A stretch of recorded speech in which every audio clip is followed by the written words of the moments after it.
She had spent 10 years building an empire she would never be allowed to own.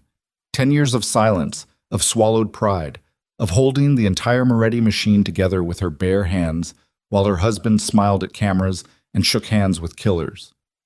And on the night that was supposed to celebrate a decade of marriage, Damien Moretti stood in front of every dangerous man in the city and handed her anniversary gift to another woman.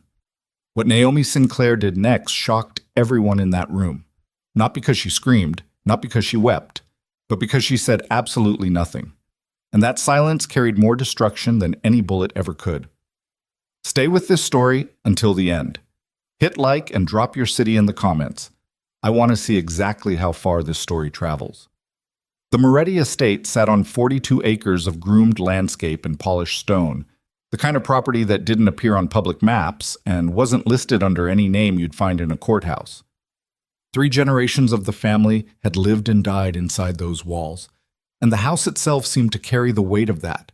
Heavy drapes over every window, hallways wide enough to move furniture through without turning corners, rooms that smelled faintly of cedar, and something older underneath it, something that had never been fully scrubbed out no matter how much money got spent on renovation.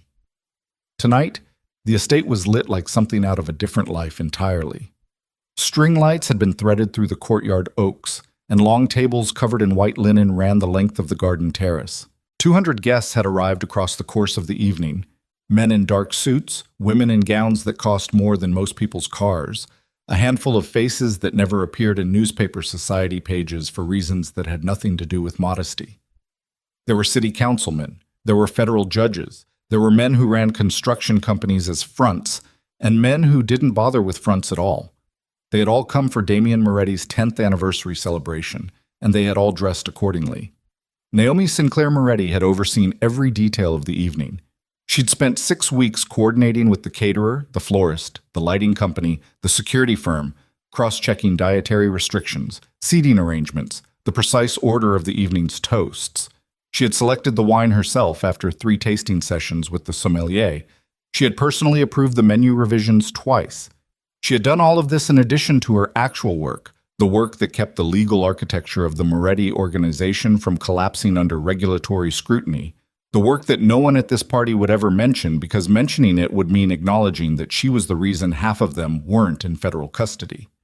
She stood near the entrance to the main terrace at 7:45, wearing a midnight blue gown with a neckline that she'd chosen because Damien once told her it was his favorite on her, and she watched guests arrive with the practiced calm of someone who had spent a decade learning how to arrange her face so that it revealed exactly nothing.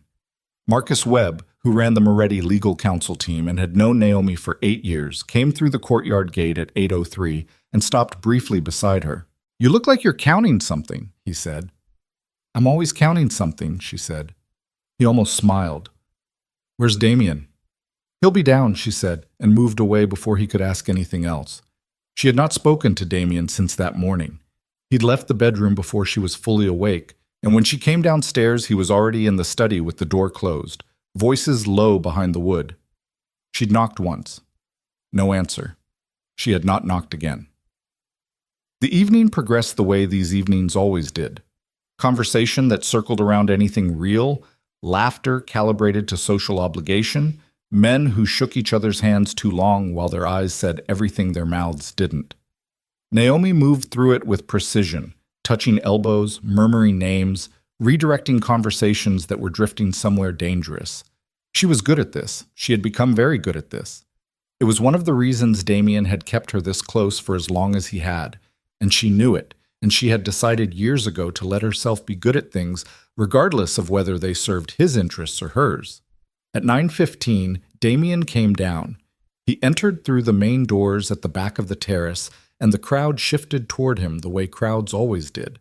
Not rushing, not obvious about it, just gravitating, pulled by the particular gravity that came off men like Damien Moretti. He was 6'2" and built like someone who had stayed in physical shape not for health reasons, but because size mattered in the rooms he occupied. He wore a charcoal suit that had been cut specifically for him, a pale tie, no pocket square. His hair was dark and going silver at the temples in a way that looked deliberately maintained, even though it wasn't. He was 44 years old, and he still looked like the most dangerous man in any room he entered, and he knew it, and he had known it since he was 22, and that knowledge had long since become something that lived inside him the way a foundation lives inside a building, unseen, structural, the thing everything else rested on. Naomi watched him cross the terrace. He caught her eye once, briefly, and gave her the small nod that meant everything is fine, keep things moving, the signal they'd developed years ago for events exactly like this one. She returned it. She kept moving. She did not see Vanessa Hale arrive. She would reconstruct it later, turning it over in her mind the way you turn something sharp in your hands when you're trying to understand how it cut you. Vanessa had come in through the side entrance, the one that accessed the garden from the east driveway, the one Naomi had specifically left unmonitored because it was supposed to be used only by catering staff. Someone had told Vanessa about that entrance. Someone had made sure she knew. The first time Naomi heard her name spoken, it was by Councilman Briggs's wife, a woman named Donna, who had never once said anything useful at one of these events, but who had an accurate nose for disaster. "Who is that with Damien?" Donna said, and the way she said it, the particular note of fascinated discomfort, made Naomi turn. Damien was standing at the center of the terrace near the fountain. He was not alone. Vanessa B. Hale was 31 and beautiful in the specific way that requires maintenance. Highlighted hair, contoured makeup, a red dress that was exactly 1 degree too formal for the event, and exactly 1 degree too intimate for someone who was supposedly attending as a business associate, which was the category she'd been listed under in the seating arrangement, which Naomi had approved because she had not known, until this moment, what category Vanessa Hale actually occupied in her husband's life. She knew now.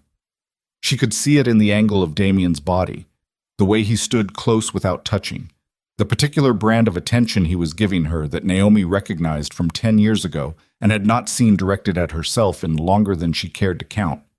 She could see it in the way Vanessa's hand rested near his arm.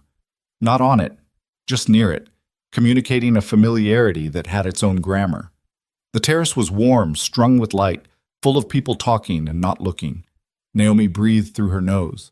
She counted 3 seconds. She picked up a glass of water from a passing tray and held it without drinking it. She did not walk toward them. She did not walk away either. She stood where she was and let the evening continue around her like water moving around a stone. And she thought very precisely about what she was seeing and what it meant and what she was going to do about it. And she thought about these things in exactly the order they needed to be thought about, rather than the order her chest was trying to impose on them. It was 9:47 when Damien moved to the center of the terrace and called for attention. This was the moment she had planned for. The toast, the speeches, the anniversary acknowledgement that she had written talking points for at Damien's request 3 weeks ago. She had outlined 4 minutes of remarks covering their partnership, the growth of the Moretti enterprises, a personal note about what the last decade had meant. She had given him the outline. He had said it was good. Someone handed him a microphone. The string quartet that had been playing near the fountain stopped. 200 faces turned toward the head of the Moretti family, and the terrace went quiet the way it only went quiet when Damien Moretti wanted it to. 10 years, he said. His voice carried easily, the practiced projection of a man who had learned a long time ago that a room should always have to work slightly to hear you.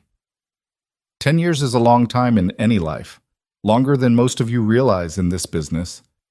There was knowing laughter, a few nods. I want to take this moment, Damien continued, to acknowledge someone who has made the last several years genuinely worth living. Naomi's stomach went very still. She watched him reach into his jacket pocket and remove the velvet box. Dark blue, small, the size of a necklace box. She recognized it because she had seen it 3 weeks ago on his dresser, and he had told her it was her anniversary gift and that he was saving it for tonight. She watched him cross the terrace toward Vanessa Hale. She watched him open the box. The necklace inside was a diamond pendant on a platinum chain. She could see it catch the string lights from across the terrace, a brief cold flash before Damien lifted it free and settled it around Vanessa Hale's neck while 200 people watched, and the woman smiled the way women smile when they believe they have won something. To Vanessa, Damien said, lifting his glass, who reminds me what it means to feel alive. The room was very quiet for exactly 2 seconds. Then someone raised a glass, She never found out who. And the toast moved through the crowd the way these things do. People following the room's lead because the alternative was confronting what they were actually watching. And confrontation at a Moretti event was something you did not do unless you had decided you had no further use for the things Damien Moretti could give or take from you. Naomi did not raise her glass. She was looking at Damien. He was not looking at her. He had not looked at her since he crossed the terrace. She stood at the edge of the gathering with a water glass in her hand and her face arranged in an expression that several people would later describe, when asked, as impossible to read. That was because there was nothing on her face that she had not put there deliberately. What was happening internally was a different matter entirely. What was happening internally was the kind of reckoning that doesn't announce itself with tears or heat, but arrives instead as a kind of clarity, cold, precise, final. The way a bone sounds when it breaks cleanly. She felt it move through her chest like that, like something giving way along a line that had been under pressure for a very long time. She set the water glass down on the nearest surface. She looked at her left hand. The ring on her fourth finger was a 2-carat round-cut diamond set in platinum, custom designed by a jeweler in Florence whose name appeared nowhere in any Moretti document. She had worn it for 10 years. She had worn it to hospitals and courthouses and to the funerals of men who had died because of decisions made in this house. She had worn it the night she sat across from a federal auditor and answered 4 hours of questions with a calm that had impressed even the auditor, who was not easily impressed. She took it off, not dramatically, not slowly. She just slid it from her finger and enclosed it in her palm, the metal warm from her skin, and she stood there for a moment with her hand closed around it, and she felt the absence on her finger like something newly healed, a place where something had been taken out. She crossed the terrace, not toward Damien, not toward the main doors. She moved through the crowd at the pace of someone who had somewhere specific to be, which she did, and she passed faces she recognized. Marcus Webb, who looked at her with an expression she didn't have time to interpret. Elena Cortez, who ran Moretti's hotel chain and who had always been careful around her. Old Sal Benedetto, who had known her since before the wedding and who watched her pass with the stillness of someone who understood that what was happening was not small. She reached the side corridor that ran from the terrace to the estate's east wing. She went through the door. She walked down the corridor without hurrying and without looking back, and when the sound of the party dropped behind the heavy door, she kept walking, her heels quiet on the stone floor, until she reached the private study that she had used for the past 6 years as her actual workspace. The room was dark. She didn't turn on the overhead light. She went to the desk and sat down in the chair and opened the bottom left drawer and looked at what was inside it. A portable hard drive. Matte black, no markings, the kind that you could carry in a jacket pocket. She had been building what was on that hard drive for 4 years. Not because she had planned any particular outcome, not because she had seen this night coming. She hadn't, not exactly, not with Vanessa's face or the specific theater of the diamond necklace, but she had known, in the way that intelligent people who pay close attention always know, that something was tilting, and that when it finished tilting, she would need to be ready. So she had been ready. She had documented what she documented because it was the kind of information that had a gravity of its own, the kind that, once collected, would not stay invisible forever. She had collected it anyway. 4 years of financial records, transaction logs from the shell companies she'd spent 5 years organizing for Damien's legitimate business interests, annotated with her own margin notes identifying which transactions crossed lines that the legitimate businesses were not supposed to cross. Correspondence, some of it forwarded to herself from shared accounts, some of it photographed, some of it reconstructed from memory and later verified. Names, dates, specific meetings, a map of the organizational structure that was more accurate than anything any federal agency currently possessed, because she had been inside the structure, she had been the structure, and she had never once needed to guess. She picked up the hard drive and held it in both hands. She was not going to think about what she was feeling right now. She had made that decision sometime between Damien crossing the terrace and her removing the ring. She had made it so cleanly and completely that there was almost nothing left to decide. The feeling would come later, in some other room, in some other life. Right now, there was only what needed to be done. She opened her phone and sent one text message to a number stored under the name C. Harmon Consulting. The message read, "Tomorrow, same location. I'm ready to move." The number belonged to a woman named Claire Renner, who was a senior investigator with the Financial Crimes Division of the FBI, and who had been building a case against the Moretti organization for 3 years. Naomi had made first contact 14 months ago. She had said, at that first meeting, that she needed time. She had said she would know when she was ready. She had spent 14 months making sure that when she moved completely. She put the phone in her clutch and the hard drive in the clutch beside it. She stood up. She went to the small mirror on the east wall of the study and looked at herself. The gown, the hair, the face she had been arranging all evening. She looked at her left hand, bare now, the small slight indentation where the ring had sat. She looked like herself, more than she had in years. She smoothed the front of the gown. She went back out into the corridor. She was not going back to the party. She was going upstairs to the bedroom that had been hers for 10 years. And she was going to take what was hers and only what was hers. And she was going to be out of this house before midnight. She had already arranged a car. She had arranged it 2 weeks ago. One of those decisions that she hadn't consciously framed as a decision at the time, but that her body had apparently understood before her mind caught up. A car and a hotel room downtown under her maiden name. Sinclair, a name she had kept on one bank account and one identification document throughout the marriage. A small and private act of preservation that she had never been able to fully explain to herself until now.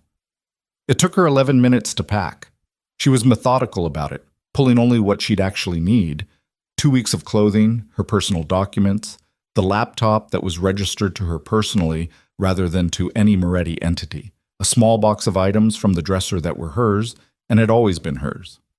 She left everything else exactly where it was. She came downstairs at 10:23. The party sounds from the terrace were muffled through the walls, the occasional burst of laughter, the low tidal sound of 200 people performing comfort in each other's presence. She could hear, distantly, the string quartet starting up again. Someone had decided the toast was over and the evening should continue. She went through the kitchen. One of the catering staff was at the sink, a young woman Naomi didn't recognize, and the woman looked up and then looked quickly away in the manner of someone who had been hired to be invisible. Naomi set her ring down on the counter beside the sink, the platinum catching the kitchen light. She looked at it for a moment. She left it there. She went out through the service entrance, the same one Vanessa Hale had come in through, and she crossed the east driveway without looking back at the house. And the car she'd arranged was waiting at the east gate with its lights off. The driver's name was Phil Arenas. He'd worked as a private driver for a consulting firm Naomi had done business with for 4 years, and he knew, without being told, that this was not a social call. He got out and opened the door when he saw her coming, and he didn't say anything, and she got in, and he closed the door, and they pulled out through the east gate and onto the access road and then onto the county route that ran north toward the city, and the estate disappeared in the rearview mirror, and Naomi Sinclair sat in the back of the car with a clutch bag on her lap and a rolling bag in the trunk, and 4 years of documentation that could dismantle the most powerful criminal organization in a 3-state region, and she watched the lights of the estate go dark behind the tree line. And she breathed. She breathed, and she did not cry, and she did not look back, and she thought very carefully about what came next. What came next was Claire Renner. What came next was a conversation that would begin tomorrow morning and would change the shape of things in ways that Naomi could not fully map yet, but could see the general direction of. The way you can see the direction of a current without being able to see where the river ends. What came next was whatever her life looked like when it belonged only to herself, which was something she had not been able to fully imagine for so long that imagining it now felt like using a muscle she'd kept still too long. Uncertain, slightly painful, full of a potential that was almost frightening in its size. Her phone buzzed. She looked at the screen. Damien's name. Calling, not texting. She watched the screen for 3 rings. She watched his name pulse on the display, the calling indicator cycling, and she thought about what he was probably doing right now. Stepping away from the party, looking for her, finding the bedroom empty, finding the bare counter, finding the ring she'd left by the sink. She thought about the precise sequence of realizations that would move through him, one following the other like dominoes. And she thought about what his face would look like when he understood, and she felt. Nothing she was going to act on. Nothing that was going to change what she'd already decided. She declined the call. She turned her phone face down on the seat beside her and looked out the window at the dark fields moving past, the occasional light from a farmhouse set back from the road, the highway overpass rising ahead of them where the county route fed onto the interstate.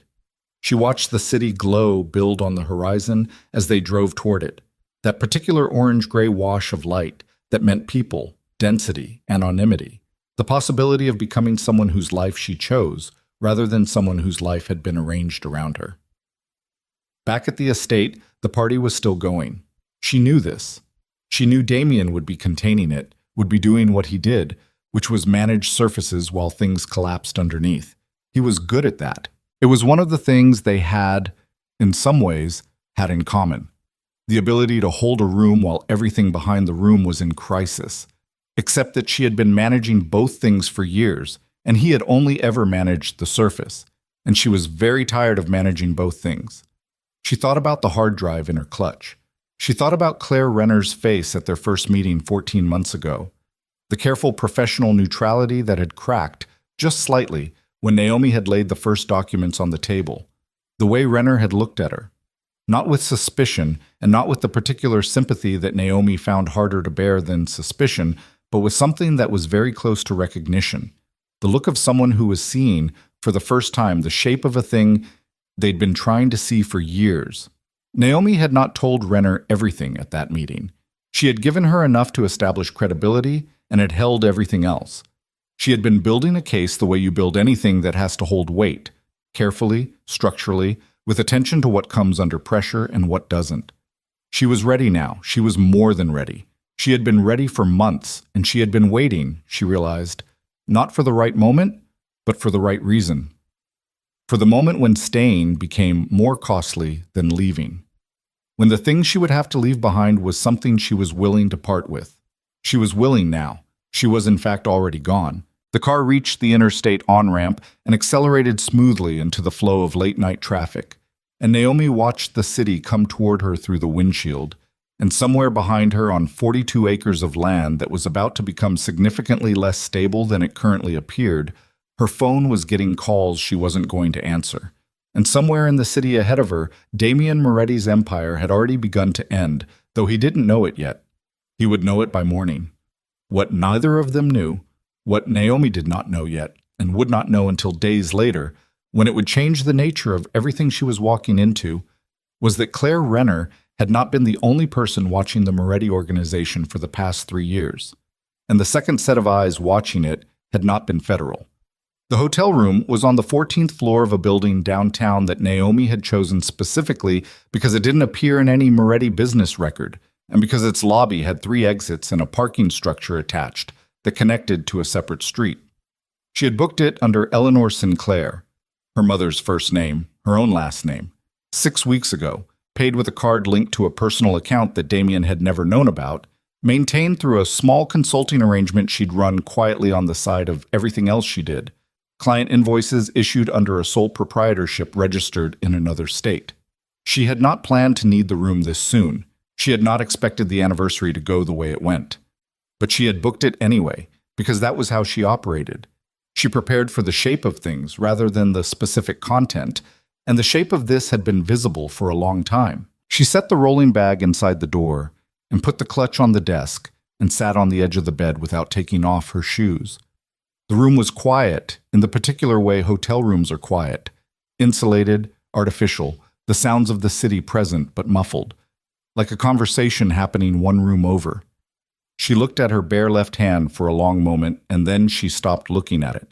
Her phone had 14 missed calls, 12 from Damien, 1 from a number she recognized as belonging to Marcus Webb, 1 from a number she didn't recognize at all. She called Claire Renner. Renner picked up on the second ring, which meant she'd been awake, which meant she'd been expecting the call, which meant she'd had eyes on the estate tonight and already knew something had shifted. "I heard there was a party," Renner said. "There was," Naomi said. A pause. "You said tomorrow, same location." "I meant it. 8 a.m. Another pause, shorter. "Are you safe?" Naomi considered the question with the care it deserved. Yes, she said. For now. But we need to move faster than we discussed. There are variables I didn't account for. What kind of variables? The kind I'll explain at 8, Naomi said, and ended the call. She sat with the phone in her hand and thought about the unknown number. She thought about what she'd said to herself in the car, that someone else had been watching the Moretti organization, and that those eyes hadn't been federal. She'd known this or suspected it for about 3 weeks. She'd noticed a pattern in 2 of the shell company accounts she monitored. Small irregularities, the kind that looked like accounting drift until you looked at them in sequence, at which point they looked like someone testing access points. Probing. Not taking anything, just mapping. She hadn't told Renner yet. She had been weighing it. Whether it was relevant, whether it changed anything, whether naming it would complicate a timeline she'd spent 14 months building. It was relevant. It changed things. She was going to have to name it tomorrow. She took off her shoes and lay back on the bed in the anniversary gown and looked at the ceiling and did not sleep. At the Moretti estate, Damien was not sleeping either. The party had ended at 11:15, guests departing with the careful speed of people who understood that the host's attention was elsewhere. The staff had been dismissed by 11:40. By midnight, the terrace was empty except for the uncleared tables and the string lights that someone had forgotten to shut off. And they cast long yellow shadows across the flagstones and the empty chairs and the fountain that was still running because no one had thought to turn it off. Damien stood at the edge of the terrace with a glass of scotch that he hadn't touched and looked at the ring on the kitchen counter. He'd found it 20 minutes after Naomi left. He'd stood in the kitchen with the catering woman still at the sink and picked up the ring and held it, and the woman had gone very still the way people do when they're trying to become invisible, and he'd told her to get out, and she'd gone, and he'd stood there alone with the ring in his palm. He'd called Naomi 12 times. He put the ring in his jacket pocket now and turned away from the fountain and went inside. Vanessa was in the sitting room off the main hall, shoes off, feet curled under her on the couch, looking at her phone with the diamond pendant still around her neck. She looked up when he came in and read something in his face that made her sit up straighter. "Damien, don't," he said. "I'm just trying to understand what's happening." "Nothing's happening." He set the scotch on the side table and stood in the middle of the room with his hands in his pockets and looked at her. He looked at her the way he looked at problems, like cataloging, assessing, deciding how much of what he was thinking to give away. Naomi left. Vanessa's expression moved through something he couldn't quite read and settled on careful concern. "Left as in left," he said. "Bags, car, gone." A silence. Then, "She'll come back?" "Maybe." "Damien, she's been your wife for 10 years. She's not just going to—" I said maybe. His voice had the flatness it got when he was past the point of managing his tone. Vanessa recognized it and stopped. He watched her stop and felt beneath the anger and the cold spreading thing in his chest that he wasn't naming yet, a thin edge of something else. Something that was almost admiration, though not for Vanessa. For Naomi. For the way she'd done it. Quiet. No scene. No ultimatum. Just gone. He had not expected that. He had expected tears or silence or a confrontation that he would have been able to redirect and manage. He had not expected her to simply remove herself, and the fact that she had, the fact that it had been so clean, told him something about how long she'd been ready to do it, and that was the thing that was sitting in his chest right now, heavy and wrong. He picked up his phone and called Marcus Webb. Webb answered on the first ring. "Where are you?" Damien said. "Just left. I'm in the car." A pause. "I saw her leave, Damien. I know." "She didn't look—" Webb stopped, started again. "She looked like she'd decided something. Find out where she went. That might not be—" "Marcus." His voice, flat and final. "Find out where she went." A long pause on Webb's end. "I'll try," Webb said, and ended the call. Damien looked at Vanessa. She was watching him with her hands folded in her lap and her expression carefully composed, and he could see under the composure the calculation. He'd always been able to see it. It was one of the things about her that had attracted him initially, the visibility of her intelligence, the way she didn't bother to fully hide it. He'd found it exciting 6 months ago. Right now it looked different. "What did you tell Rowan?" he said. Vanessa's expression shifted, something moving through it too fast for him to catch. "What?" "Last month. You met with Rowan at the Dunmore. What did you tell him?" Her face went still. "We had lunch. Business. Rowan doesn't do lunch with people he doesn't have use for. He does business with you." "He does business through intermediaries who have leverage over me, yes," Damien said, "which you knew when you agreed to meet him, so I'm asking what you told him."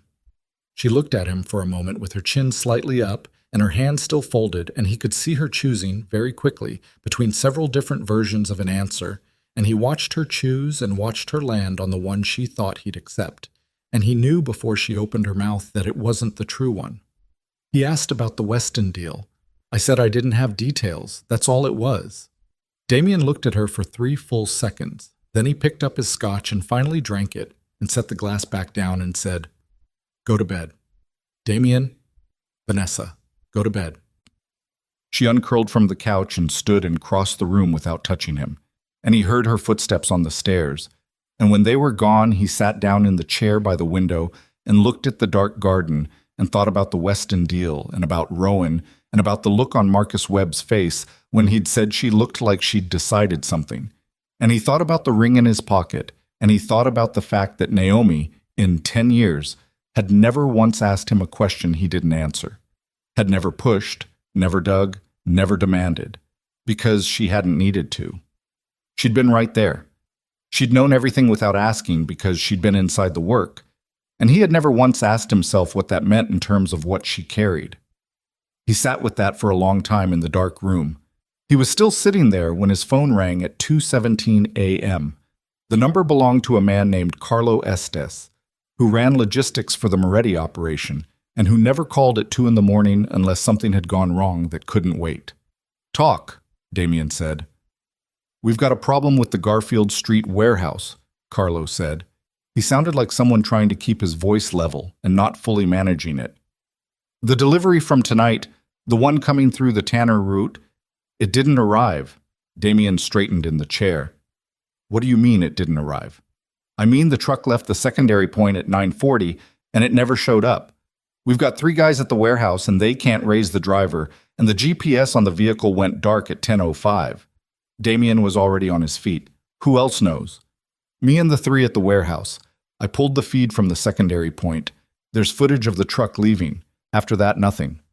Call the 3 at the warehouse. Tell them to lock it down, lights off, nobody moves until I say. Don't call anyone else."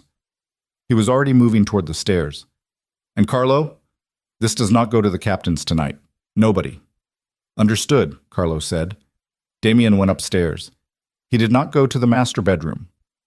He went to the room at the end of the hall that served as his private office, the one with the steel-reinforced door and the lock that used a biometric pad rather than a key, and he went inside and sat at the desk and pulled up the logistics map on his secure laptop and looked at the Tanner route. The truck had gone dark at a point that was 2 miles east of a neighborhood that belonged, loosely, to a man named Dennis Rowan. He sat with that for 30 seconds. Then he picked up his phone and called a number that he hadn't used in 4 months, belonging to a man named Gus Ferreira, who had served as an unofficial intelligence source within the Rowan operation for 2 years in exchange for protection that the Moretti family had provided when Ferreira's son got in trouble that he couldn't handle himself. The call went to voicemail. Damien put the phone down on the desk and looked at the logistics map and felt the shape of the night rearrange itself around him. The anniversary, Naomi, the ring, Vanessa's careful lie about the lunch, the missing truck, the unanswered call. And he understood, with the particular clarity of a man who had spent his adult life reading the architecture of threats, that these things were not separate. They were a pattern.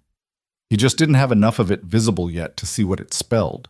In the morning, across the city, Naomi walked into a conference room on the 11th floor of a building that appeared in public records as a commercial real estate firm.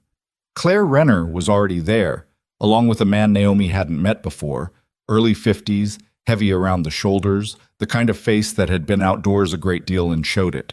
Renner introduced him as Special Agent Victor Case, Federal Bureau of Investigation, Financial Crimes, and Organized Crime Joint Task Force. Naomi sat down and put the hard drive on the table. Case looked at it. He looked at Naomi. He had the habit of looking at people slightly longer than was comfortable, and he didn't appear to notice or care. Agent Renner tells me you've been building this for 4 years, he said. 4 years, 2 months, Naomi said. And you're coming forward now because I'm ready, she said, and because the situation changed last night in a way that accelerates the timeline. Changed how? She told them about the unknown number. She told them about the shell company irregularities she'd noticed 3 weeks ago, the probing, the access testing pattern. She watched Case's face while she talked, and she watched it do something that Renner's face didn't do, something that told her he already knew part of what she was describing. She stopped in the middle of a sentence. "You know who it is," she said. Case and Renner exchanged a look that lasted half a second. Then Case said, "We have a theory." "Tell me." Another exchange. Renner nodded. "There's a consortium," Case said, leaning forward slightly with his forearms on the table. 3 families, Rowan, DeLuca, Vasquez. They've been operating independently for years, small overlaps, occasional friction, nothing organized. About 8 months ago, that changed. They started moving together, coordinated. Using a communications infrastructure we haven't been able to fully map yet. He paused. 2 months ago, we started seeing movement that suggested they were targeting the Moretti operation specifically, not competing with it, targeting it. Naomi felt something go still in her chest. They're planning a takeover. Or a dismantling, Case said. Depends on what they think is easier to absorb. And someone inside the Moretti organization is helping them, Naomi said.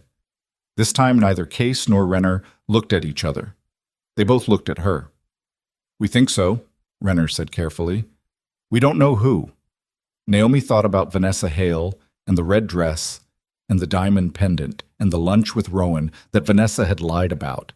And she thought about the way Damien's body had been positioned toward Vanessa all evening, open, unguarded, trusting in the particular way that men trust people they believe they've chosen freely. And she thought about the access Vanessa had developed over the past several months, the casual presence in rooms where operational conversations happened, the questions she asked that were just slightly too specific to be idle curiosity. She did not say any of this yet. What do you need from me? She said. Case put his hand flat on the table beside the hard drive. Everything on here, and your cooperation going forward. Active cooperation, we may need you to continue certain activities to avoid triggering alarm. We'll need you present and accessible for the next several weeks while we build to a position where we can move. I'm not going back to that house, Naomi said. We're not asking you to, Renner said. But we may need you visible, accessible by phone to key figures, present enough that your disappearance doesn't destabilize the operation before we're ready. Naomi sat with this. She looked at the hard drive on the table. She looked at her bare left hand, and then she stopped looking at it, the same way she'd stopped looking at it last night. I have conditions, she said. We expected that, Case said. Full immunity, in writing, signed before I give you anything beyond what's already on this table. Documentation of my cooperation formally placed in my file in a way that is not sealed and not subject to modification. And I want a specific name acknowledged, Marcus Webb. He's been used by the organization, but his exposure is incidental, and I want him excluded from prosecution. Case looked at her steadily. You've thought about this. I've been thinking about it for 14 months, she said. He picked up the hard drive and turned it over in his hands and set it back down. I'll need 48 hours to get the immunity agreement drafted and signed off up the chain. Can you hold for 48 hours? I can hold, she said, but I need something from you today. What? The Tanner route, she said. There was a logistics run last night through the Tanner corridor, a truck that went dark around 10 p.m. I need to know if that was you. Another exchange of looks, shorter this time. No, Case said. Then it was them, Naomi said, and it means they moved last night, on purpose, on the same night as the anniversary event when they knew Damien's attention would be elsewhere. She looked at Case. They're not waiting anymore. The room went quiet. Renner was writing something. Case was looking at the hard drive. 48 hours, Naomi said. But I need you to understand, Whatever's happening inside that organization right now, it's going to accelerate. And when it does, the window we have for a controlled intervention closes. Case looked at her with the too long look. How do you know that? Because I know how Damien operates when he feels surrounded, she said. He consolidates. He burns down the perimeter to find the leak. And when he starts doing that, people get hurt. Not just the people he's looking for. She stood up and picked up her bag and looked at both of them. 48 hours, she said again. Call me when the papers are ready. She left them with the hard drive. 3 days passed. In those 3 days, the Moretti organization moved through a series of internal convulsions that were visible to Naomi only through the second-hand accounts that found their way to her. Through Marcus Webb, who had been trying to reach her, and whom she had finally agreed to meet on the second day at a coffee shop downtown, and through 2 of the legal team administrators who were loyal to her specifically rather than to the organization, and through the narrow intelligence that Case's team fed her as part of the working relationship that was forming around the immunity agreement. She met Webb at a place on Culver Street that served good coffee and had a back table with sightlines to both doors. He came in looking like he hadn't slept, which was probably accurate, and he sat down across from her and looked at her bare hand, and then looked at her face and didn't say anything about either. He's going through the captains, Webb said, one by one. He started the morning after the anniversary. Sal Benedetto? She said. Sal was first. Sal told him. I don't know exactly what Sal told him, but Damien came out of that meeting looking like he'd been hit with something and didn't have anyone to hit back. Webb wrapped both hands around his coffee mug. He was a careful man, a measured man, someone who had survived in this world for 15 years by being precise about what he said and to whom he said it. Right now, he looked like precision was costing him something. Naomi, what did you take when you left? She met his eyes. Personal items. That's not what I'm asking. I know what you're asking. He held her gaze for a moment. He was smart enough not to push. There's something else, he said. 2 of the Garfield Street crew came up missing day before yesterday. Not dead, just missing. Nobody can find them.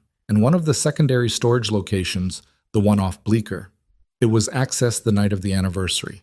Between 10 and midnight, nothing was taken but the access logs show someone was inside. Naomi kept her face still. Who has access to that location? That's the problem, Webb said. 7 people.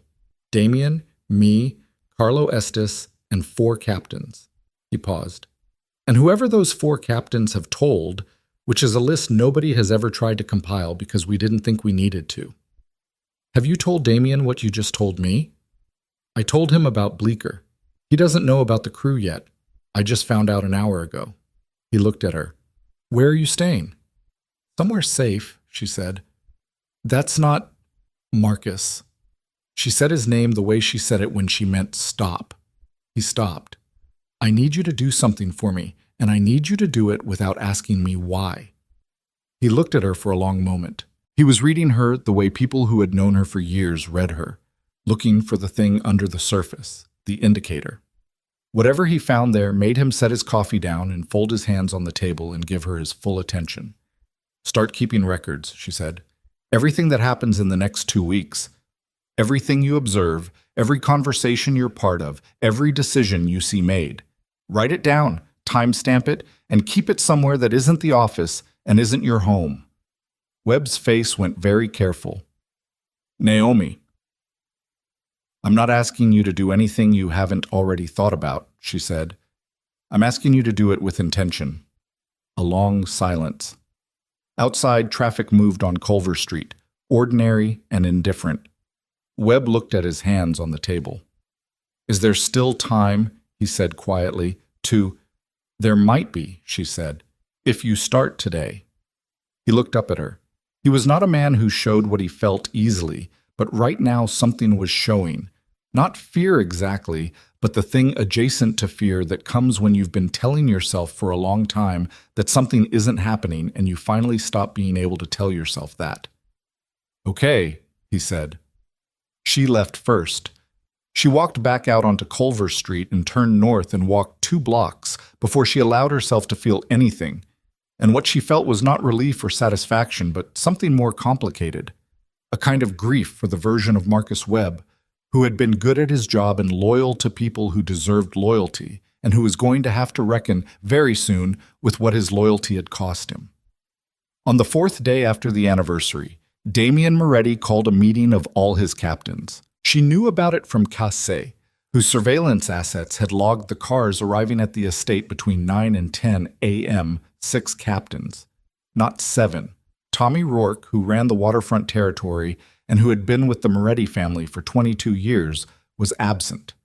When Case mentioned this, something in Naomi's chest went cold. "Rourke has been out of contact for 36 hours, she said. "We know," Case said. "That's not a coincidence," she said. "If Rourke is missing and the meeting is happening without him, Damien either knows something about Rourke or he's about to." Case looked at her with the steady look. "The immunity agreement is being finalized today. We should have it to you by end of business." "That's not what I'm asking about," Naomi said. "I'm asking whether your team is positioned to move if this escalates faster than your current timeline." A pause. "We're working on it." "Work faster," she said, and she meant it in the flat, factual way that wasn't a request. The immunity agreement arrived at 6:17 p.m., sent to the encrypted account that Renner had set up for her. She read it twice, completely, parsing every clause with the same attention she'd given to financial documents for 10 years. She made 2 notes in the margins of the PDF. She called Renner, discussed the notes, received the modifications she'd asked for, received the final version at 8 p.m. She signed it. She was sitting at the desk in the hotel room with her laptop and the signed agreement on the screen when her phone rang with the unknown number, the same number that had called the night of the anniversary. She stared at it for 3 rings. She answered. "Mrs. Moretti?"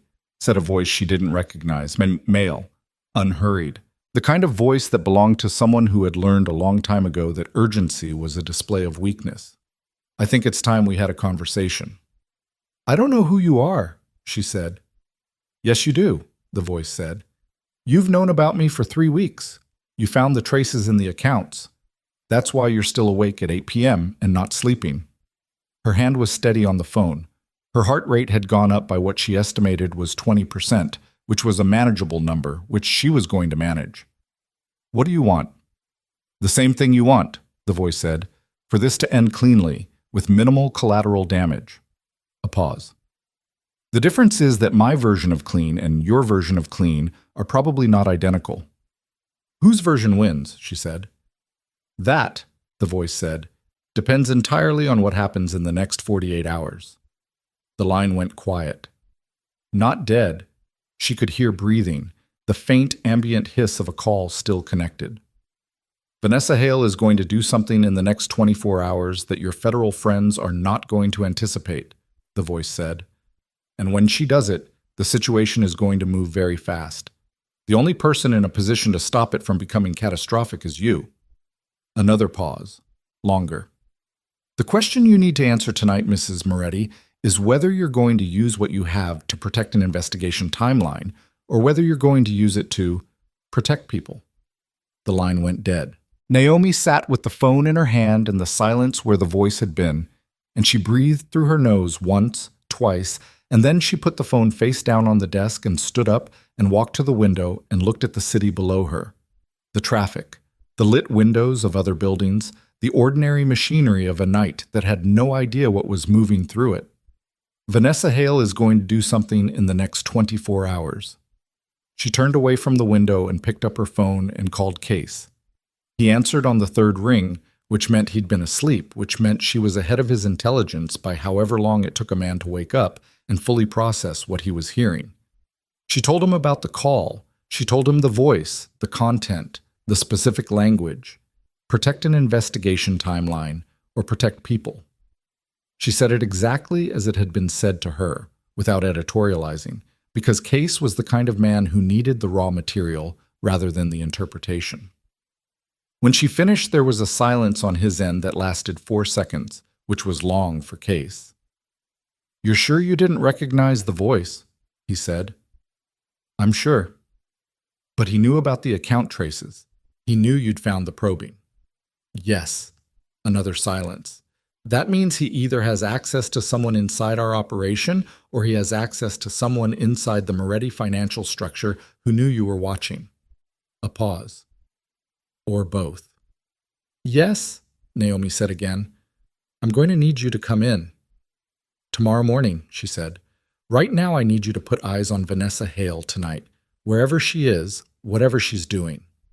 We already have more eyes, Naomi said. She's going to move, tonight or early morning. And when she does, it needs to be captured completely. A beat. Understood, Case said. 8 a.m. Don't be late. She wasn't late. She was there at 7:45 in the same conference room, and Case was already there, and so was Renner, and so was a third person she hadn't seen before. A woman, late 30s, dark hair pulled back, a laptop open in front of her with two screens tiled side by side showing what appeared to be surveillance feeds. This is analyst Torres, Case said. She's been running the Hale surveillance. Naomi sat down and looked at Torres. What did she do last night? Torres turned the laptop so Naomi could see. The left screen showed a time-stamped exterior feed, a parking structure, the kind attached to a downtown hotel, the camera positioned at the vehicle exit. At 11:47 p.m., a gray sedan had exited. Torres tapped the screen. That's her. We confirmed the plate and got a partial on her face at the exit camera. Where did she go? Torres switched the left screen to a street-level feed, grainy but clear enough. The gray sedan, a different camera angle, pulling to the curb outside a building that Naomi recognized as belonging to a man named Paul Deering, who ran a private security and logistics company on the surface, and who had been connected loosely and never provably to the Rowan Consortium for at least 2 years. Naomi looked at the timestamp. 12:19 a.m. How long was she inside? Naomi said. 41 minutes, Torres said. She came out at 1 a.m. carrying something. Looked like a document case. Naomi looked at Case. Deering is Rowan's man. We know, Case said, and she came out with documents. Naomi sat back in the chair. She felt something moving through her that was not quite anger and not quite fear, but lived in the same neighborhood as both. A tightening, a going cold, the physical experience of seeing a shape she'd partially understood suddenly become fully visible. She gave them something, or she received something, or both. We're working on what she was carrying, Torres said. I can tell you what she was carrying, Naomi said. The room went quiet. She looked at the two surveillance stills on the screen, and she thought about the Moretti organizational map that lived on the hard drive she'd handed over. The one that documented the structure of the operation in granular detail, including the locations of secondary storage sites, the Tanner route schedule, the shell company architecture. She thought about the access Vanessa had developed over 6 months inside the Moretti estate. She thought about the probing in the financial accounts. She thought about Tommy Rourke, who hadn't shown up to the captain's meeting and who had been out of contact for 36 hours. She's been copying operational intelligence, Naomi said. Not financial, operational, routes, locations, crew assignments. She's been collecting it for months, and last night she handed it to Deering, which means it went straight to Rowan. She paused. They have everything they need to hit the Moretti operation, multiple simultaneous points. The only question is when. Case leaned forward. How soon? If they moved on the Tanner truck the night of the anniversary as a test run, and last night she delivered the full package, Naomi did the math quickly, the way she did all math, clean and without sentiment. 48 hours, maybe less. They'll want to move before Damien finishes going through his captains and identifies the leak. Once he finds it, he'll lock down every location and change every route, and the intelligence Vanessa gave them becomes worthless. The room was quiet for a moment. Torres was typing. Renner was looking at Case. Case was looking at Naomi with the steady, too long look, and this time she looked back and didn't soften anything in her face. This changes our timeline, Case said. Yes. Basemom, she said. We're not ready to move on the Moretti organization within 48 hours. We need another 3 weeks minimum to... I know what you need, Naomi said. I'm telling you what's going to happen regardless of what you need. Basemom, she said. We're not ready to move on the Moretti organization within 48 hours. We need another 3 weeks minimum to— I know what you need, Naomi said. I'm telling you what's going to happen regardless of what you need. She kept her voice level. If Rowan hits the Moretti operation before you move, you get a war. Multiple crime families, armed conflict in this city, crew members and civilians both taking casualties. Every evidentiary case you've been building gets complicated by the chaos. She put her hands flat on the table. You need to let me go to Damien. Another silence. Different quality this time. Absolutely not, Renner said. Not as his wife, Naomi said. As the person who has information he doesn't have and that he needs in order to not make a decision in the next 24 hours that gets people killed. You're not an agent, Case said. I'm not trying to be an agent. I'm trying to prevent a bloodbath that your timeline didn't account for. She looked at him steadily. You have my cooperation agreement. You have everything on that hard drive. You have 14 months of groundwork. None of that matters if Rowan moves first and burns the target before you can prosecute it. Case looked at Renner. Renner looked at her laptop. Torres kept typing. What exactly would you tell him? Case said. Enough to make him hold, Naomi said. Enough to make him not retaliate blindly. I won't compromise your investigation. I won't name you. I won't confirm federal involvement. I won't say anything that can't be walked back.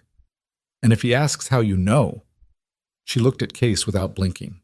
I'll tell him I've been watching longer than he realized. Case sat with this. He picked up a pen from the table and turned it over in his fingers twice and set it back down. You go in wired, he said finally. Torres monitors the feed in real time. If anything goes sideways, you break contact immediately and walk out. No heroics. I don't do heroics, Naomi said. I do useful.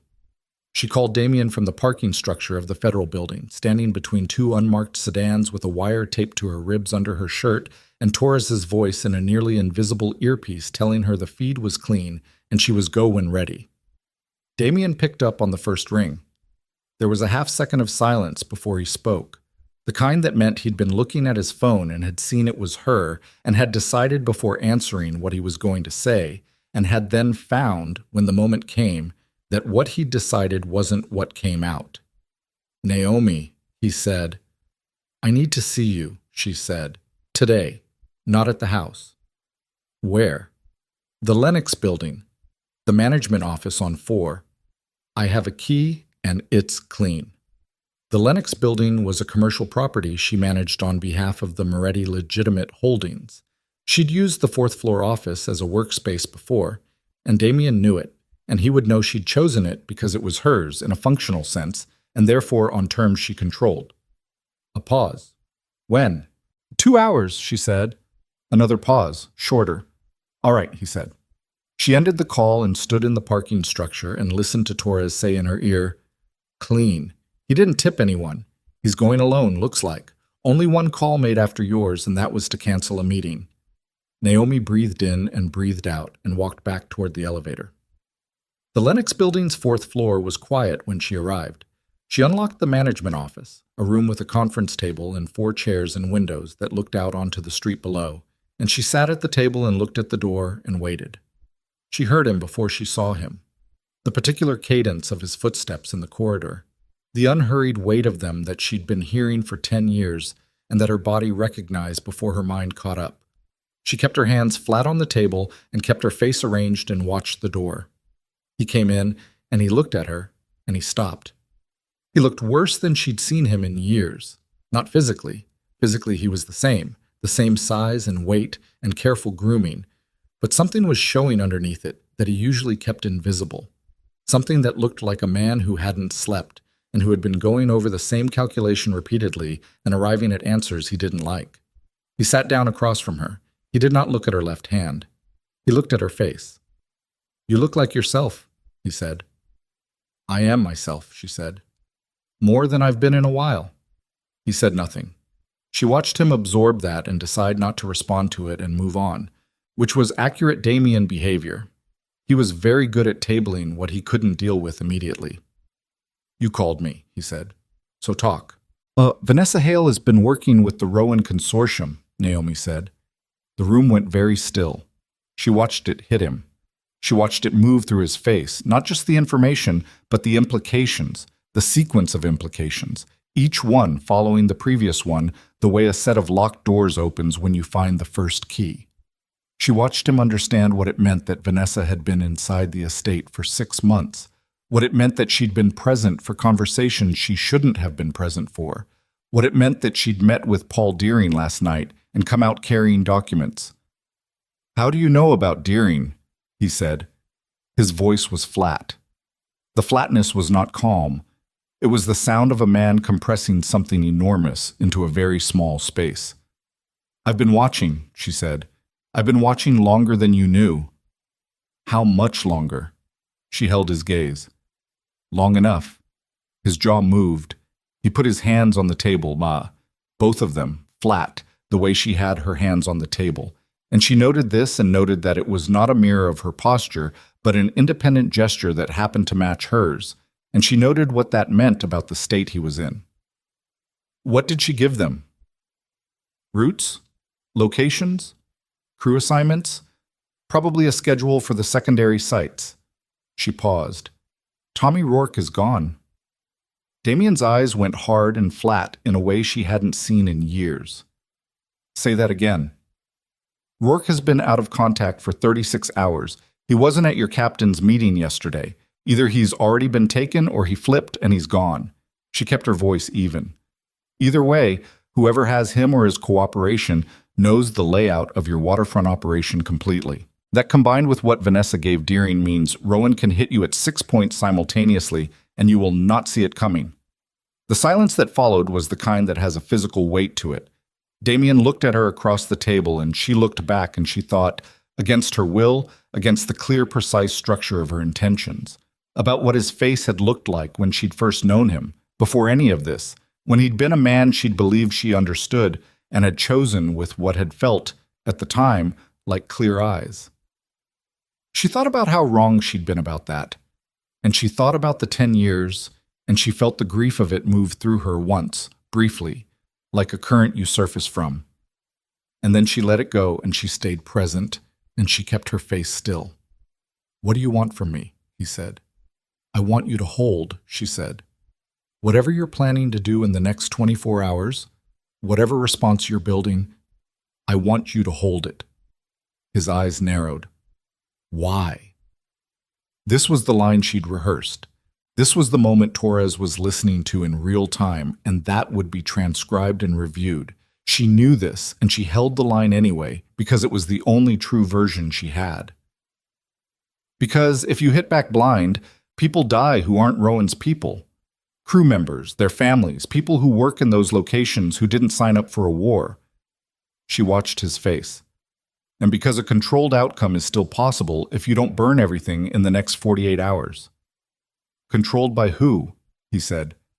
By the situation, she said carefully. By the shape of what's coming regardless of what either of us does. He looked at her for a long time. She did not look away. You went somewhere when you left, he said. It wasn't a question. You went somewhere specific, and you've been doing something specific, and this conversation is part of it. I left, she said. I'm not coming back. Those are the only facts that are mine to give you. Something moved through his face then that she had not expected. Not anger, not the cold hardness she'd been braced for. Something that was closer to recognition. The look of a man who was seeing, too late and too clearly, the shape of what he'd had and what he'd done with it. The ring, he said. Keep it, she said. He nodded once, slowly, the way he nodded when he'd made a decision and was done deliberating. He looked at his hands on the table. How long do I have? Before Rowan moves? 48 hours, maybe less. And you think holding is the right play? I think burning it down is the wrong one, she said. I think there's a difference. He sat with this. The morning light through the Lennox building windows was flat and gray, the kind that gives everything an honest ugliness, no softening. He looked older in it. He looked like what he was, a man who had built something destructive and called it power, and had organized his entire life around it, and who was sitting across from the woman he'd discarded on a terrace and discovering that she was the only person in the room who still had the full picture. All right, he said. She exhaled through her nose. Go back to the estate. Don't contact Vanessa. Don't move against Rowan. Watch your remaining captains, and don't tell them anything new. She stood up. That's all I have. He looked up at her from the chair. Naomi? She waited. Was any of it? He stopped. He looked at his hands. He started again. How long were you unhappy? She looked at him and she thought about the honest answer, which was complicated. And she thought about the simple answer, which was not entirely true, and she chose something in between because it was the version she could say without regret. Long enough that leaving didn't hurt as much as it should have, she said. That's the most honest thing I can tell you. She walked out.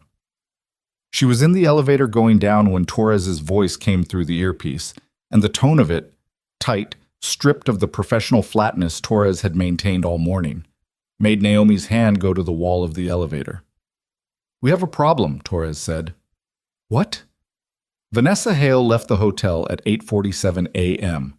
We had one car on her. She made them 3 blocks out, and she's gone. Switched vehicles, we think, possibly prearranged.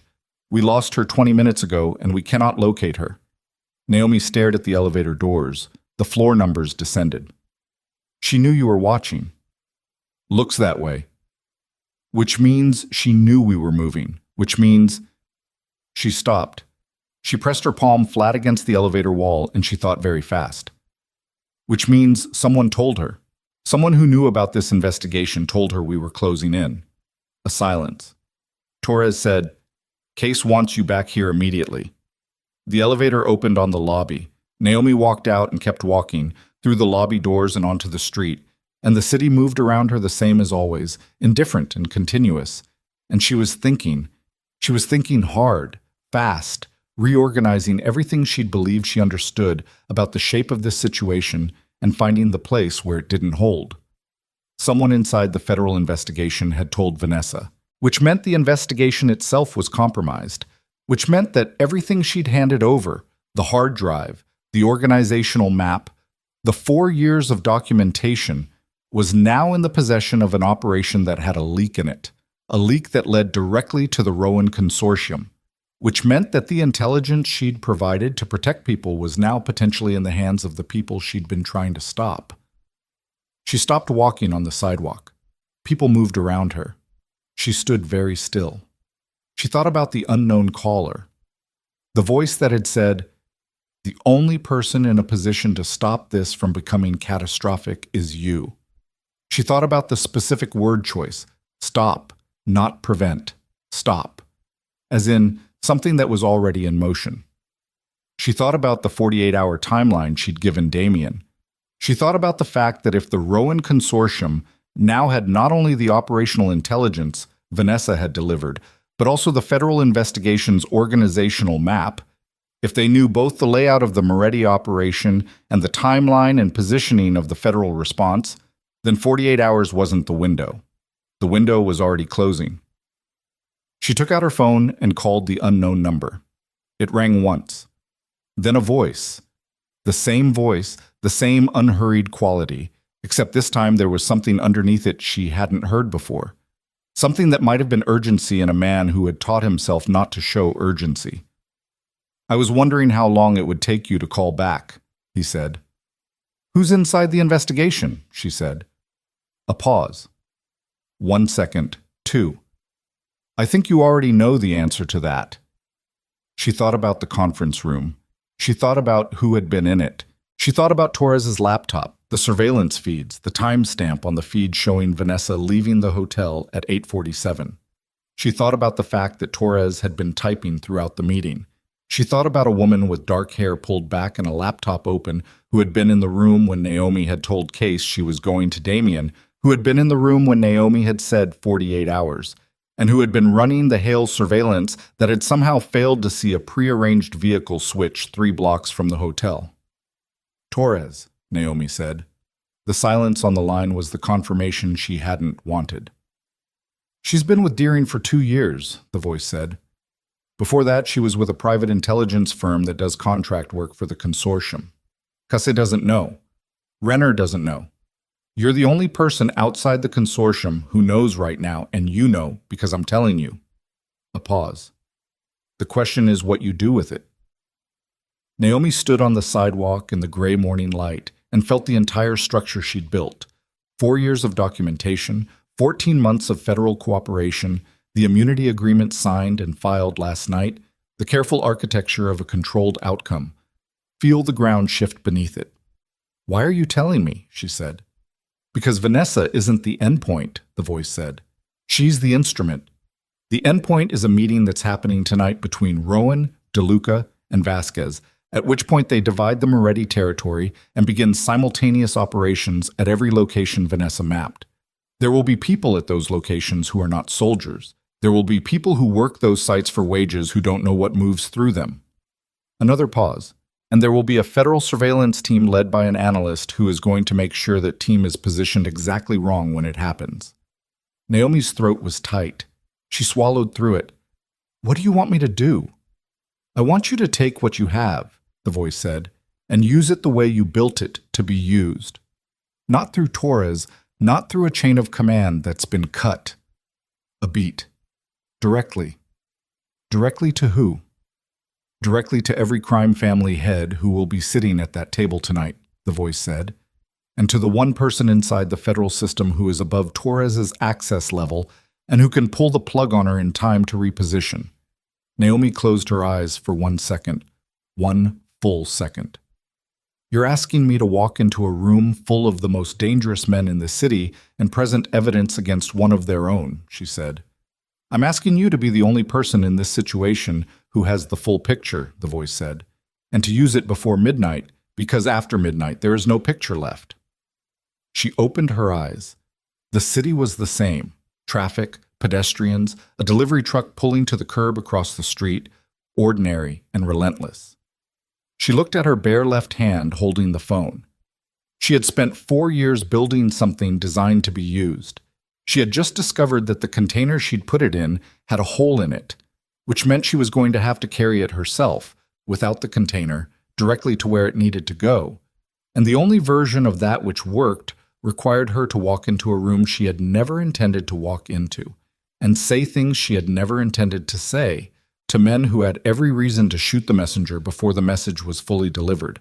She called Renner, not Case, not the task force line, Renner's personal cell, the number she'd been given at their first meeting 14 months ago as a direct line that bypassed the task force communications structure, the number Renner had said to use only if something went wrong at the level where wrong meant the whole thing.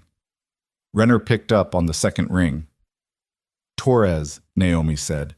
"She's the leak. She flagged Vanessa this morning, and she's been feeding the consortium our timeline. You need to pull her credentials and lock her out of every system she has access to in the next 10 minutes before she realizes you know." A silence on Renner's end that was different from Casey's silences, shorter, sharper, the silence of someone whose mind was already moving. "How certain are you?" "Certain enough to call you instead of Case," Naomi said. "Pull her now. Ask questions after." She heard Renner moving, a door, the sound of a corridor. "Where are you?" "I'm outside the Lennox building. I need Case's direct superior, not Case. Above him. Someone Torres cannot reach." "That's Deputy Director Holt. He's in the field office." "Get me in front of him, today, before 6 p.m. Naomi started walking, no direction yet, just moving because standing still on an open sidewalk when the shape of the situation had just changed was something her body wouldn't allow. "And Renner, when you pull Torres, do it quietly. I need her to think she still has time." A beat. "Why?" "Because the meeting is tonight, and I need to know where it is, and the only person who knows where it is right now is the person feeding them our intelligence." Another beat. Then, "I'll call you back in 10 minutes. It was 8 minutes. Renner called back and said Torres had been locked out of task force systems and escorted from the building on a pretext, a personnel matter, nothing alarming, nothing that would register as a security pull to anyone watching Torres's behavior through outside channels. Renner had told her there was a compliance review on her case files and that she should take the rest of the day. Torres had gone without visible reaction, which itself told Naomi something. A person who was clean would have pushed back, would have asked questions. Torres had simply left, which meant she'd already moved what she needed to move. Renner also said Deputy Director Holt would see her at 1 p.m. Naomi looked at her watch. 4 hours. She spent one of them on the phone with the unknown number, which picked up after 2 rings this time, and she said, "I need the meeting location. Tonight. I know you have it." "I was wondering when you'd ask that directly," the voice said. "I'm done with indirection," she said. "You've been running parallel to this situation for months. You have assets I don't have, and you've been feeding me pieces because you want an outcome you can't achieve on your own. So tell me what you actually need from me and tell me where the meeting is." A pause. The longest one yet. Then, "The Hargrove Freight Terminal, South Dock, Building 7. The meeting starts at 9 p.m. Another pause. "What I need from you is a room full of crime family heads who hear what you have to say and decide that Rowan's move is bad for everyone. Not just for Moretti, that it destabilizes the entire structure in ways that hurt all of them. And you need them to hear it from someone they can't dismiss," Naomi said. "I need them to hear it from the woman who ran Moretti's legitimate operations for a decade and who is holding documentation that puts every family's financial exposure in the same frame," the voice said. "Yes." "Who are you?" she said. "Not a name. Just tell me what you are." A silence.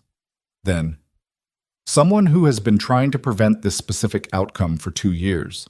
Someone who is not federal and not family, and who has reason to want the structure to stay intact rather than fracture." A pause.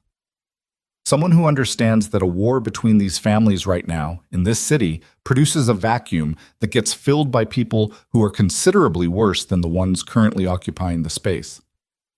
She believed him. She wasn't sure she was right to believe him, and she didn't have time to determine it with certainty, so she set the uncertainty aside and operated on the probability, which was the only currency available. "I'm going to need 40 minutes in that room," she said, "and I'm going to need to walk out of it." "I can give you the room," the voice said. "Walking out is on you." She met Deputy Director Holt at 1 p.m. in a conference room on the 6th floor of the Federal Field Office, a different building from the task force facility, accessed through a side entrance that Renner had arranged. Holt was 60 years old and had the careful stillness of someone who had been operating at high levels long enough that nothing surprised him anymore, but whose face showed, as she laid out the Torres situation in precise sequence, a particular tightening around the eyes that meant he was recalculating at speed. She gave him 20 minutes. She laid out the Torres evidence, the timeline, the behavior pattern, the connection to Deering and the consortium, the specific actions Torres had taken that morning. She laid out the Hargrove meeting. She laid out what she needed. A repositioned surveillance team, under Renner's direct command rather than task force structure, positioned around the Hargrove terminal by 8 p.m. Not inside. Outside with recording assets. She was explicit about this. She needed the meeting captured, not interrupted. "You want to go in there alone," Holt said. "I've been operating inside this environment for 10 years, she said. "I'm not a field agent, but I'm the person in this situation who can walk into that room without triggering an armed response." Holt looked at her for a long moment. He looked at the folder on the table, the printed summary she'd brought of the documentation on the hard drive, organized for his specific clearance level. He looked at Renner, who was standing near the door. "If this goes wrong," he said, "we cannot officially—" "I know," Naomi said. "I'm not asking you to officially anything. I'm asking you to have a team outside that building that captures what happens inside it. What you do with that capture is your call." Holt picked up the folder. He read 2 pages. He set it down. "Agent Renner runs the outside team. You have a wire. You check in every 15 minutes, or Renner calls it and we go in." He looked at her. "And you understand that going in means—" "It means the meeting ends badly and people get hurt," she said. "Yes, I understand. That's why I'm going in first." Holt looked at her with the look of a man reassessing something he thought he'd already assessed. Then he nodded once. She had 2 hours before she needed to be moving toward the terminal. She used 30 minutes of it to find Marcus Webb. He was at his office, which surprised her. She'd expected him to be at the estate, in the gravity of Damien's current crisis management. But Webb was a man who'd learned long ago that the safest place to be during a Moretti crisis was adjacent to it rather than inside it, and his office was a legitimate law firm with legitimate clients and a legitimate reason for him to be sitting at his desk at 3 in the afternoon. She did not go inside. She called him from the car she'd hired for the afternoon and said, "I need you to do something tonight, and I need you to trust me." A pause. "What?" "Get Damien out of the estate by 7 p.m. Take him somewhere with walls and no windows, and keep him there until I call you." "Naomi?" "Marcus." She said it flat and final. "If he's at the estate tonight and this goes wrong, they will come for him there, and you know what that looks like. Get him out." A long silence. She heard him breathing. She heard under the breathing the sound of a man making a decision he'd been avoiding for a long time, the creak of that pivot. "Okay," he said quietly. "Where do I take him?" "Anywhere that isn't on any Moretti property list," she said. "Use your judgment." She paused. "And Marcus, tell him I asked you to. Tell him exactly that. Tell him I asked." She ended the call and looked out the car window at the afternoon city going about its business. And she thought about what the night was going to require, and she went through it methodically. Not the emotion of it, not the risk of it, but the sequence. The steps in order. The things she needed to be true before she could walk into Building 7 of the Hargrove Terminal and do what she was going to do. She had the documentation. She had copies, physical copies, printed that morning at a business center 2 blocks from the hotel, organized in 4 separate folders. Not the entire hard drive. Specific documents, specific financial exposure, the threads that connected each family's legitimate and illegitimate interests to the structure that Rowan's move would destabilize. She had made it readable, almost elegant in its organization, because she'd spent 10 years making complex financial structures readable, and it was, despite everything, a skill she was proud of. She had the wire. She had Renner outside. She had Holt's implicit authorization and the immunity agreement in her name, and 4 years of documented evidence that was now in federal hands regardless of what happened to her tonight. She realized as the car moved through afternoon traffic, very little to lose that she hadn't already chosen to lose. That was, she thought, the closest thing to freedom she'd felt in years. The Hargrove Freight Terminal occupied 6 acres of working waterfront south of the commercial port district. It processed legitimate cargo, machinery parts, industrial components, and it had been used for other purposes on a rotating basis for at least a decade, which Naomi knew because the routing records for some of that other purpose use had passed through the Moretti financial architecture and therefore through her. She had documented it. It was in the hard drive. The men she was walking toward tonight did not know that she had documented it, and the moment she walked into that room they were going to understand that she had, and what happened in the seconds after that understanding landed was the variable she could not fully control. She arrived at the terminal perimeter at 8:40. The car dropped her 2 blocks north. She walked the rest of the way in the dark, the waterfront smell coming off the channel, diesel and brine and something metallic underneath it. Her heels exchanged for flat shoes she'd changed into in the car, the 4 folders in a document case under her arm, the wire taped to her ribs and transmitting to a van that Renner had positioned a block and a half east. Renner's voice in her ear. "We're live. Feed is clean. 4 vehicles in the south dock lot. We've got visual on all 4. You're clear to approach." She walked to the entrance of Building 7. There were 2 men outside the door, not armed openly, hands free, posture loose, but the kind of loose that meant the opposite of relaxed, the kind trained into people who needed to be able to move fast without telegraphing it. They looked at her and looked at each other, and she kept walking toward them without slowing. "Naomi Sinclair," she said. "I'm here for the meeting." The taller one pulled out his phone and turned away to make a call. 30 seconds. He turned back. His face had not changed, but something behind it had. "Go in," he said, and stepped aside. She went in. The interior of Building 7 was a freight processing space, concrete floor, high ceiling, industrial lighting that threw everything in flat white. The center of the space had been set up with a long folding table and chairs, utilitarian and temporary, the kind of arrangement that said this is happening once and leaving no trace. There were 9 men at or near the table. She recognized Dennis Rowan immediately. She'd seen photographs, she'd tracked his financial movements for years, and the photographs were accurate. He was 57, compact, a face like weathered stone. Beside him were men she identified as Carmine DeLuca and Felix Vasquez from the photographs Case had shown her. There were others, Lieutenants, she assessed, muscle in suits, positioned at intervals around the room. Every face turned toward her when she entered. The silence was the particular silence of men who had not expected this, and whose first instinct was to determine the level of threat before deciding on a response. Rowan spoke first. "Who let you in?" "Your man at the door," she said. She walked to the table and set the document case on it without sitting down. "My name is Naomi Sinclair. For the past 10 years, I managed every legitimate financial structure that the Moretti organization operates. I am the reason none of you have ever been able to map the full extent of Moretti's holdings, because I'm the person who structured them to be unmappable." She looked at Rowan. "And I'm here because what you're planning tonight is going to cause damage that extends well past Damien Moretti." Rowan looked at her with the stone face. "You've got nerve walking in here." "I've got documentation," she said. She opened the case and laid 4 folders on the table. One for each family represented tonight. Everything your operations have routed through Moretti's legitimate holding companies over the past 6 years. Amounts, dates, routing structures, all of it annotated with my notes from the time of origination. She let that sit for a second. Which means that if the Moretti legitimate infrastructure collapses in the next 48 hours as a result of a war between your 3 organizations, every transaction in those folders becomes a discoverable liability for each of you. The room was very quiet.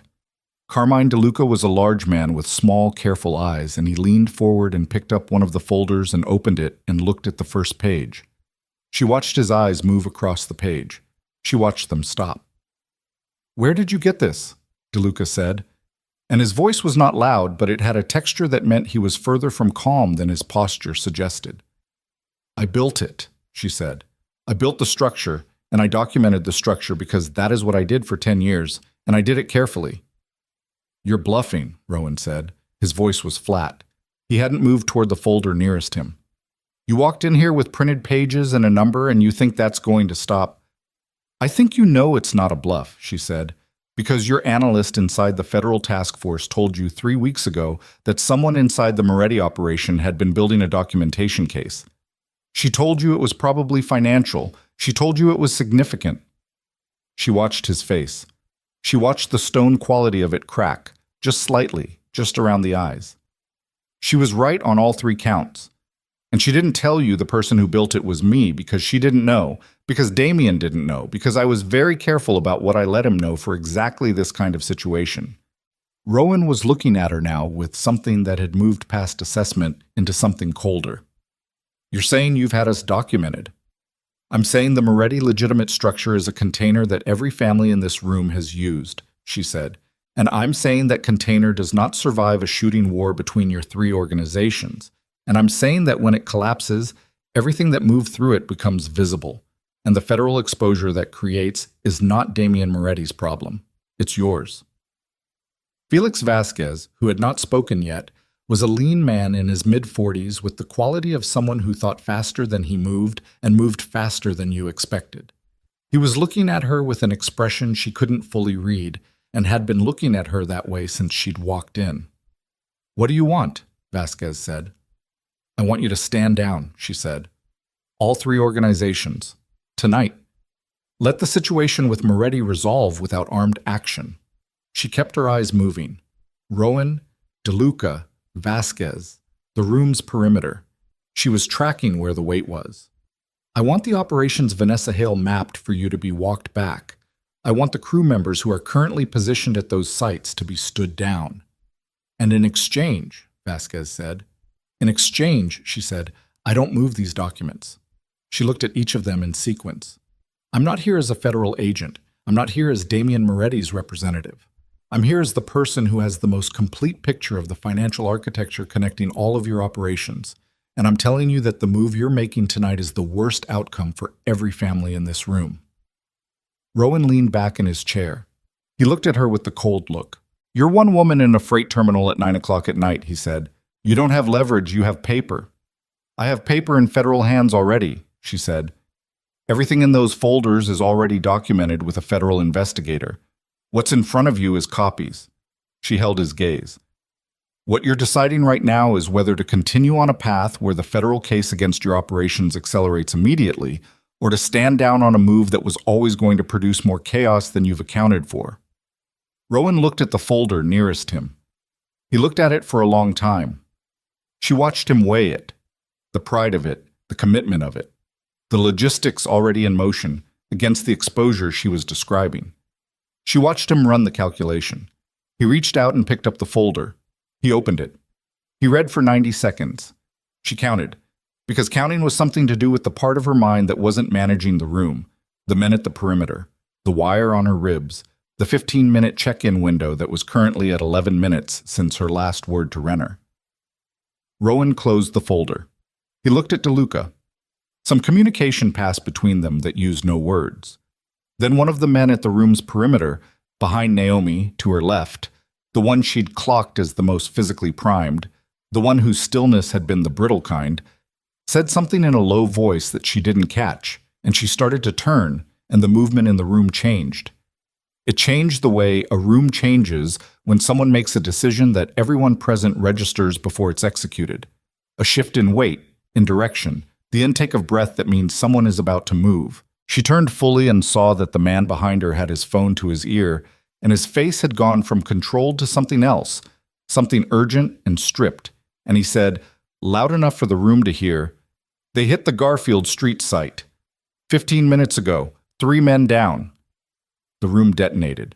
Not physically. No one drew a weapon, no one moved on her. But the temperature of it changed instantly, from the cold calculation of men weighing odds to something hotter and less negotiable. And Rowan was on his feet, and DeLuca was on his feet, and 2 of the perimeter men were on phones, and Vasquez was the only one still looking at her, his face tight and unreadable.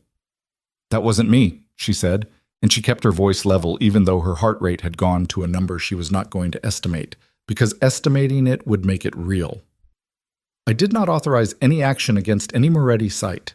I came here alone."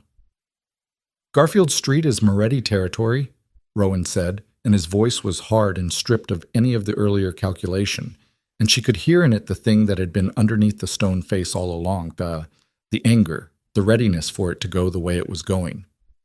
"You said Moretti was standing down." "I said I asked him to hold," she said. "I said I asked. Someone didn't get the message." "Rowan," Vasquez's voice sharp. Both of them looked at him. Vasquez was still seated, phone in his hand, looking between Rowan and Naomi with the fast-thinking face. "Think," Vasquez said. "If this was Moretti responding, he would have hit something of ours, not his own site." A half-second of silence. Rowan's jaw moved.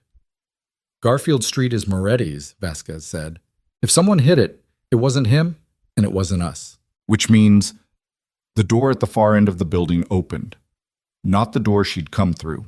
The loading door, the large one at the south end, which rolled up from the floor and which now rose with a mechanical sound that cut through the room, and through the gap at the bottom, before it was fully open, came the kind of light that didn't belong to the terminal's overhead system, white and lateral, the lights of vehicles outside. 3 men came through the door. She didn't recognize them. But from the way Rowan's face changed, from anger to something that was closer to recalculation at gunpoint, she understood they were not his, and they were not DeLuca's, and they were not Vasquez's. And she understood that the unknown caller had told her the truth about one thing, and possibly not the whole truth about another, because what was walking through that door was not the meeting she'd been told this was. "Naomi," Renner's voice in her ear, tight. "We have vehicles approaching from the east and south. 3 that we can see. We are 30 seconds from going in." "Hold," she said quietly, and she said it in the direction of her caller, and Rowan looked at her sharply because he'd heard it, and he understood immediately what it meant, and she watched him understand it and watched his face go through something fast and ugly. "You're wired," he said. "Yes," she said, no point in denying it. "Which means everything in this room for the past 10 minutes is documented, and everything that happens in the next 30 seconds is documented, and everyone here has a choice right now about which side of tonight they're on when this is over."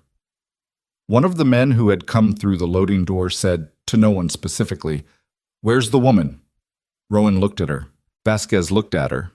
DeLuca was already moving toward the side wall. The perimeter men were repositioning, and the room was a second away from becoming something irreversible. And Naomi felt it in her throat and her chest and the soles of her feet. The moment before the moment. the last half second of the possible. She picked up the 4 folders from the table. She looked at Rowan. She said, "Stand down your operations tonight. All of them. Call it back. You have 30 seconds before this building fills with federal agents, and every decision you make right now becomes a matter of public record." She looked at Vasquez, who was the one she believed might still be calculating. 30 seconds. The man who had asked about the woman was walking toward her, and his hands were not empty, and Renner was in her ear saying they were going in. They were going in, and Naomi looked at Rowan one last time with everything she had. 4 years of documentation, 14 months of a federal case, 10 years of understanding exactly how these men weighed risk. And she said it once more, flat and final, and without any version of fear in her voice, because she had decided somewhere between the Lenox building and this freight terminal that fear was a thing she was done giving away. 30 seconds. The loading door behind the 3 men erupted with light and sound as Renner's team came through it, and the room became a chaos of shouted commands and moving bodies, and Naomi stood at the table with the 4 folders pressed against her chest, and her feet planted and her face absolutely still, and she did not move. The room came apart in the specific way rooms come apart when trained people enter them with authority and purpose. Not with the chaos of violence, but with the controlled chaos of procedure, which is louder in some ways and quieter in others. Renner's team moved through the loading door in a line, weapons drawn, voices stacked on top of each other in the practiced cadence of simultaneous commands. Hands, hands, down. Federal agents. Hands where I can see them. Down on the ground. Do it now. The 3 men who had come through the door, the ones Naomi hadn't recognized, the ones whose presence had told her the meeting was something other than what she'd been told, went to the floor without resistance, which told her they'd been expecting this, or something like this, which told her the unknown caller had been running a longer play than she'd understood, which was a thing she was going to think about later, in a room that wasn't this one. Rowan did not go to the floor. He stood at the table with his hands visible and his face back to the stone quality, recalculated and settled, the face of a man who had already moved to the next version of the situation. He looked at Naomi across the table and said nothing, and she looked back and said nothing, and the room processed itself around them. DeLuca was on the floor. Vasquez had his hands up and was talking to a federal agent in the low, careful voice of a man who had a lawyer's number memorized and was already composing the call. Renner came through the loading door last. She moved through the room with the quick assessment of someone cataloging what was present and what she expected versus what she'd found. She reached Naomi and looked at her, a thorough look, checking. "You're okay." "I'm fine," Naomi said. Renner looked at the folders in her arms. "Did they hear you?" "They heard me," Naomi said. "Whether it was enough?" She looked at Rowan. "Ask him." Renner looked at Rowan. Rowan looked at Renner with the stone face and said nothing. "We'll take it from here," Renner said, and put her hand briefly on Naomi's arm. Not steering, just contact, the human acknowledgement of a thing gone through, and moved toward Rowan. Naomi walked to the loading door. She walked out into the terminal's south dock, the night air coming off the channel, cold and real and smelling of brine and diesel, and the particular aliveness of outdoor space after a room that had been too full of too many held things. She stood with the folders against her chest, and she breathed. 1 breath. 2. She counted them because counting was still something she needed. Her phone buzzed. Marcus Webb. "He's out," Webb said. "We're at my cousin's place in Westfield. He's—" A pause. "He knows something happened. He keeps asking me what happened." "Tell him I'll call him tomorrow," she said. "Not tonight. He wants to know if you're okay." She almost said something about that. She stopped herself. "Tell him I'm okay," she said. "Tell him I said to stay put until morning." She ended the call and stood at the edge of the dock and looked at the channel water moving in the dark. Somewhere across the city, at the Garfield Street site, there were men dealing with what had happened there. She didn't know the full extent of it yet, didn't know who had ordered the hit and why, didn't know if the 3 men who'd come through the loading door had been connected to it or had been a separate piece of the unknown caller's arrangement. She was going to find out. Not tonight. Not Tonight she stood at the edge of a freight terminal dock and breathed cold air and let herself feel, for the first time since the anniversary, something she couldn't organize and didn't try to. It lasted about 40 seconds. Then she turned around and went back inside to give her statement. The next 72 hours were the most procedurally dense of her life, which was saying something for a woman who had spent a decade managing the legal architecture of a criminal organization. There were debriefings, 4 of them, with different combinations of Renner, Holt, a federal prosecutor named Diane Marsh, who had the kind of precision Naomi respected, and a DOJ representative whose name she was asked not to repeat in informal settings. There were documents to review, timelines to verify, the annotated hard drive contents to walk through in sequence with analysts who asked precise questions and who she answered precisely, because precision was the only thing she had to offer, and she was going to give it completely. Torres was arrested on the second day. Naomi learned about it from Renner, who came into the debrief room with the particular flatness of someone delivering news they feel 2 things about simultaneously. Torres had been picked up at an apartment that wasn't her listed residence, a place connected through 2 layers of LLC to Deering's private security firm. She hadn't resisted. She'd had a go-bag packed, which meant she'd known the exit was coming but hadn't moved fast enough, which meant the lockout on her credentials the morning of the terminal meeting had cut off something she'd been waiting for. A signal, probably.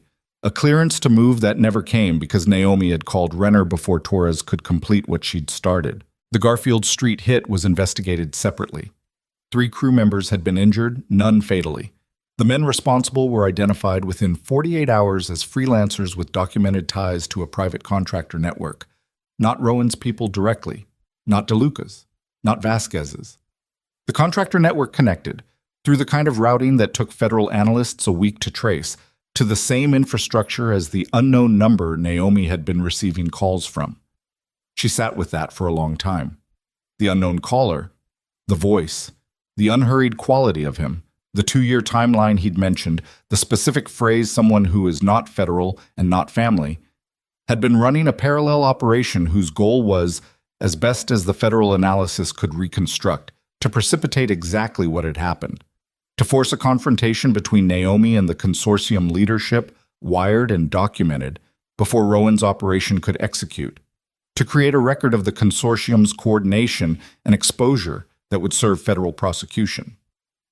The Garfield Street hit had been a pressure mechanism, applied to accelerate the meeting's tension to a point where decisions were made on camera. She had been used, precisely, skillfully, and not without some version of care for her survival. The unknown caller had positioned her to be useful and had, in the terminal, managed the room in a way that kept her alive until Renner's team arrived. But she had been used. She told Renner this. Renner looked at her with the careful expression. "We're working on identifying the caller," she said. "I know," Naomi said. "I'm not asking you to tell me who it is. I'm telling you because I wanted on record that I understood eventually what I was operating inside." She paused. "I wanted understood that my cooperation was given in good faith and that the parts of it that were shaped by his guidance were shaped without my awareness until after the fact." Renner looked at her steadily. "It's on record," she said. "All of it." Naomi nodded once and moved on. On the 5th day after the terminal, Vanessa Hale was arrested at an airport in another state, at a gate, with a boarding pass in a name that was not hers, and a document case that contained, among other things, a set of encrypted drives whose contents federal analysts spent 3 weeks partially decrypting. The full extent of what she'd gathered and transmitted over 6 months inside the Moretti estate took the better part of 2 months to establish, but the outline was visible quickly. She had been recruited by Deering approximately 8 months before the anniversary, at a point when her relationship with Damien was already established, but before she'd been given the access she later cultivated. The recruitment had been specific and targeted. She had been identified as a pathway into Damien's operational trust, and she had been used accordingly, and whether she had understood the full scope of what she was feeding into or had understood only her piece of it was something the prosecution would spend considerable time establishing. Naomi was not asked to testify against Vanessa directly. Her documentation spoke without her, in the way good documentation always does. Well, it didn't require interpretation, it required only reading, and what it said was clear. Damien Moretti's cooperation agreement was signed on the ninth day after the terminal. Naomi was not present for the signing. She learned about it from Prosecutor Marsh, who called her at 7 in the morning with the professional neutrality of someone delivering a significant development in a complex case. "He's cooperating fully," Marsh said. His attorney negotiated a reduced sentence structure in exchange for a comprehensive debrief of the organization's operations over the past 12 years. "How comprehensive?" Naomi said. "As comprehensive as it gets," Marsh said. He named captains, suppliers, political contacts, financial routing that we hadn't mapped yet. He's a pause, the pause of a professional deciding how much editorial to include. "He's not protecting anyone." Naomi thought about that. She thought about what it had cost him to do it. Not the legal cost, not the sentence, but the identity cost. The complete dismantling of the thing he'd built himself around for his entire adult life. She thought about his face in the Lenox building, the morning light making everything honest. The question he'd asked, was any of it? She thought he'd been asking whether any of the marriage had been real. She thought the honest answer was yes, in the way that most things which end badly were real before they were over. Real, and then insufficient, which was its own kind of grief that had nothing to do with whether you'd been wronged. "Thank you for telling me," she said to Marsh. "There's one more thing," Marsh said. He asked, through his attorney, whether you would be willing to have a conversation, not formal, not for the record. He said, another pause. He said he has something to say that isn't for the case. Naomi looked out the hotel window. She'd moved to a different hotel 2 weeks ago, a smaller place in a neighborhood she liked, still under Eleanor Sinclair, and she'd started to feel the shape of it as something that might become a life rather than a temporary arrangement. The view from this window was not the city's skyline, but a courtyard. Brick, a few trees, people crossing on their way somewhere. She looked at it. "Tell him I'll think about it," she said. She thought about it for 4 days. Then she called Marsh back and said yes. They met in a conference room at the Federal Building. Neutral ground, no attorneys present at Damien's specific request, though both legal teams were in adjacent rooms. Naomi arrived first and sat on one side of the table and looked at the door. And when it opened and Damien came in, he looked like someone she recognized and someone she didn't in equal measure. He was in civilian clothes, no suit, dark pants, a plain shirt, the absence of the carefully constructed presentation she'd spent 10 years watching him maintain. He sat down across from her and put his hands flat on the table and looked at her, and she let him look. And she looked back, and the silence between them had a different quality than any silence they'd shared before. Not the managed silence of two people in the same operation, not the silence of conflict or avoidance. Something more like the silence of two people who had been through something enormous and were still in the early stages of understanding the shape of what it had done to them. "You look like yourself," he said. It was the same thing he'd said in the Lenox building. "You said that already," she said. "It was true then," he said. "It's truer now." She didn't respond to that. She folded her hands on the table and waited. He looked at his own hands. "I've been trying to figure out for 3 weeks how to say this in a way that doesn't ask anything of you." He stopped. "I don't think there's a way to do that, so I'm just going to say it, and I'm asking you to understand that I'm not asking anything in return." She waited. "I'm sorry," he said. He said it looking at her, not at his hands, which told her it wasn't a performance. Not for a specific thing, for the whole of it. For the anniversary, for Vanessa, for every time I made you smaller so I could feel like I was the thing that held this together. I knew what you did. I knew what it cost you. I told myself it was partnership, and it wasn't." He stopped again. His jaw worked briefly. "You were the architecture. I was the name on the building, and I let you carry that without ever once saying that I knew." Naomi sat with that. She looked at his face, the honest, ugly morning light version of it, the one that had nothing left to maintain. And she felt the grief of it move through her the way it moved sometimes now, not like drowning, but like weather, something you stood inside briefly, and then it passed. "I know you're not asking for anything," she said. "I'm not going to give you forgiveness because I don't think that's what either of us actually needs. What I'll give you is this. I believe you." She held his gaze. "I believe that's true, and I believe you mean it, and I believe it cost you something to say it. That matters." It doesn't change anything, but it matters. He nodded. He looked down at his hands and then back at her. What are you going to do? He said. After all this? Something I build, she said. Something with my name on it. He almost smiled. It didn't reach his eyes, but it was genuine. The small, ruined version of the smile she'd known, worn down to something truer than it had ever been when it was fully intact. You'll be good at it, he said. I know, she said. She stood up. He stood up. They looked at each other across the table, and there was nothing left to say that would have been accurate, and they both knew it.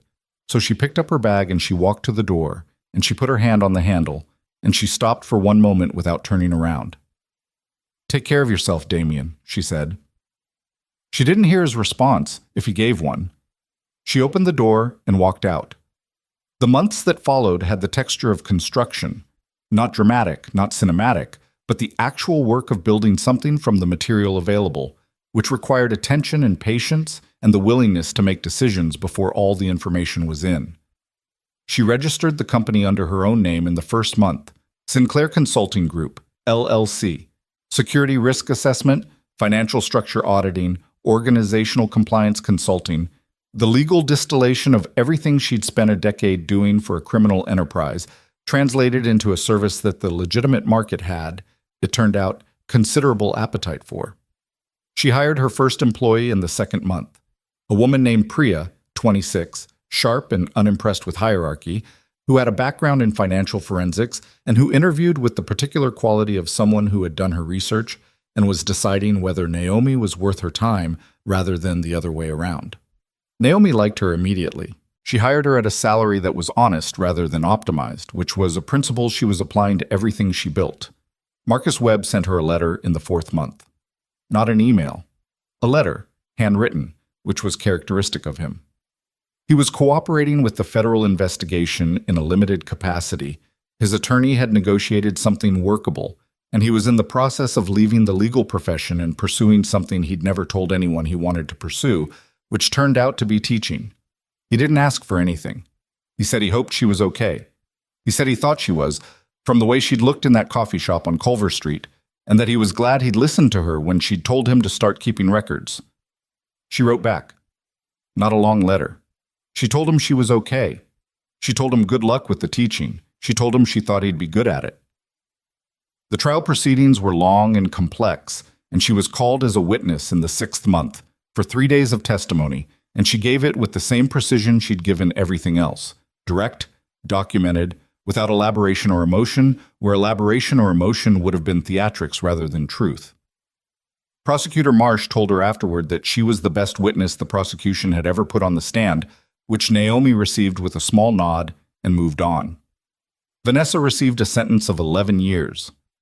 The consortium leadership received sentences ranging from 8 to 22 years, depending on their degree of coordination and their respective cooperation. Torres received 14 years. The federal case against the broader Moretti organizational structure resulted in 41 indictments, of which 38 produced convictions. Damien received 7 years, reduced from a potential 20 in recognition of the scope and quality of his cooperation. He served 4. Naomi was not in the courtroom when his sentence was read. She was in her office, the one she'd rented on the 7th floor of a building in a neighborhood she'd chosen because she liked the light and the proximity to the waterfront and because it had nothing to do with any place she'd been before. She was reading a contract when her phone buzzed with a news alert, and she read the alert once, and she set the phone face down on the desk, and she sat for a moment with her hands in her lap and she looked at the window. She thought about what 7 years meant in a life. She thought about what 4 years had meant in hers.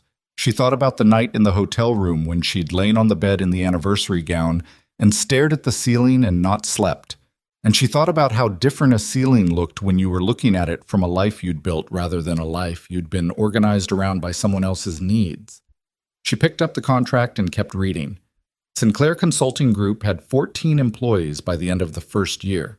It had a client list that included 3 mid-sized corporations, a regional bank, 2 nonprofit organizations whose financial structures had grown faster than their governance, and a private equity firm that had discovered, partway through an acquisition, that the target company's organizational architecture had issues that their standard due diligence hadn't surfaced. That last client had been referred by someone who had worked with Naomi in a previous context, and who had said, with the vague accuracy of professional recommendation, that she saw things other people didn't see, and that she told you what she found whether you wanted to hear it or not.